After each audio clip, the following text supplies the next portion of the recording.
Hi YouTube. I've been doing a series on financial spending personalities, and the next one up in the series is what I would call the dreamer. You are potentially a dreamer if you are living the life that you perceive you deserve versus one that you can actually afford. The dreamer lives a lifestyle that more closely aligns with their vision of success and happiness rather than what their financial reality may comfortably afford them. The dreamer truly believes that they deserve the finer things in life. And so, whether that be a beautiful home, luxury vacation, nice clothes, and experiences, they spend on those items. Their spending also is based on a deep rooted feeling of wanting to project a certain image or status. They feel they've earned it and they want to enjoy it.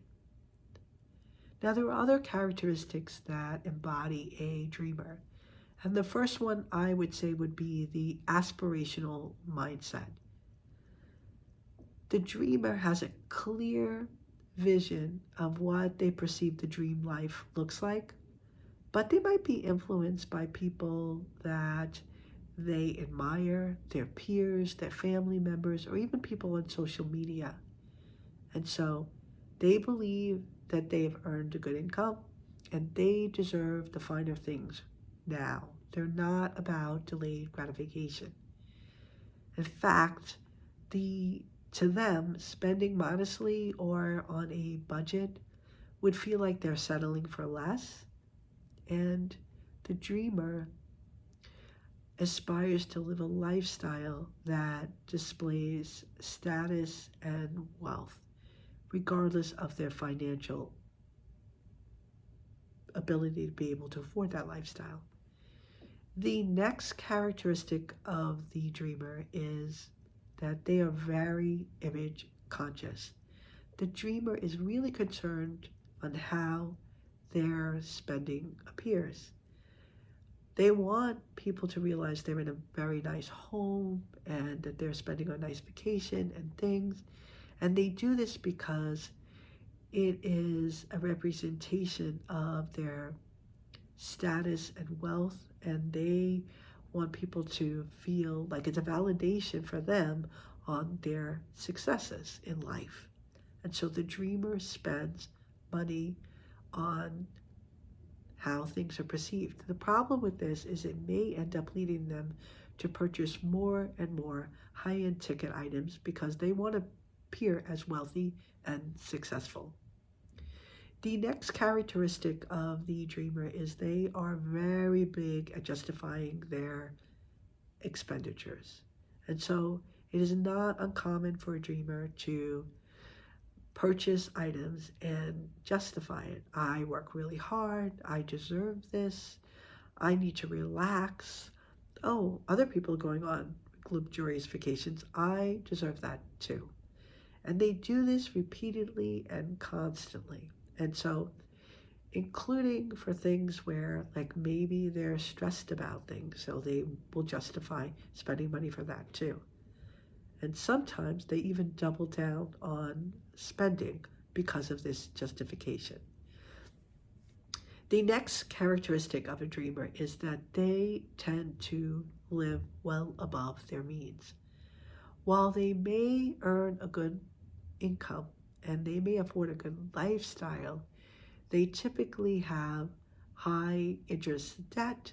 They have really high home mortgages. They may have car loans, and a lot of their life is on loan to them. And so they may be the high income earners that you hear about that it doesn't make sense, but yet they're living paycheck to paycheck.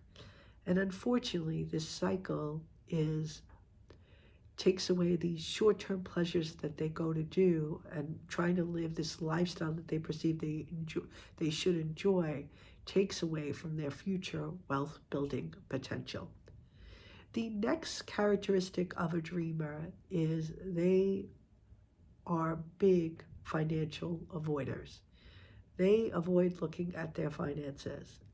I think they understand that they may be in debt, but it's uncomfortable to look at to them. So they're not opening up their bank statements as often, or they're not actually looking to see how much debt they've accumulated or how little savings that they have. They prefer not to be burdened by it, so they tend to be not looking at it. And then honestly, this causes a problem because they're not seeing that how much they're spending and how much they could potentially be overspending. The next characteristic of a dreamer is that in addition to the financial avoidance, is they tend to be severely stressed and anxiety. So they have a lot of financial stress and anxiety. While it may look like they're living this wonderful life and they're enjoying great things, there is in the back of their mind, maybe even on a subconscious level, them understanding how much this debt and this burden of living that lifestyle is doing to them. And so this is where they justify spending, and they may double down again on spending to even bring themselves some comfort to try to relieve some of the anxiety when it comes to spending. The next characteristic of a dreamer is they tend to try to keep up. So they have a big need and a compulsion to sort of keep up with their peers when it comes to spending. So if they see anyone take a luxurious vacation, then they perceive that they should be taking a luxurious vacation. If someone bought something, and it could be that they end up saying, geez, I should be having that product too.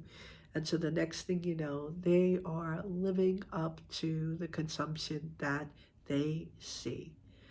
They also have a tendency to exceed on certain items. It's almost like they want to be the first in line to purchase some items, even if it's things that they don't even need or want. So they have a real big compulsion about keeping up, and sometimes that even means wanting up. So overall, all these financial decisions that the dreamer is making is putting a lot of financial stress and burden and avoidance on their ability to build wealth. And how do they get around this? Well, if I were a dreamer, I would take an offensive role and on my finances. And I talked about this the other day. They're not doing any kind of goal setting. And they could also, if they were doing goal setting, they might have a way, they may be, instead of spending their money in one area, they'd still be spending it, but they'd be spending it on accumulating wealth. If they try to delay looking at their bills, and if they just instead looked at their bills, they could see and look at their finances and see and try to pay off high burden debt so that they're not worried about the financial cards that, God forbid, they lost their job and they would lose everything. The next thing that I would do is they've already purchased a lot of things, and it may be good for them to try to adopt, at least for the short term, a minimalist approach, because they have many things already. They may not need to accumulate any new clothing for a while, or they have the car. Do not trade in that car that following year. There are things that they could do to try to minimize their future spending and get themselves on track to start paying off debt and building up savings. Anyway, these are just some thoughts on my mind. If you recognize anyone you know, or there are things that you know, or you have some comments or things you'd like to share, please do so in the comments. And as you could probably tell, I'm probably a little bit under the weather today, and I am.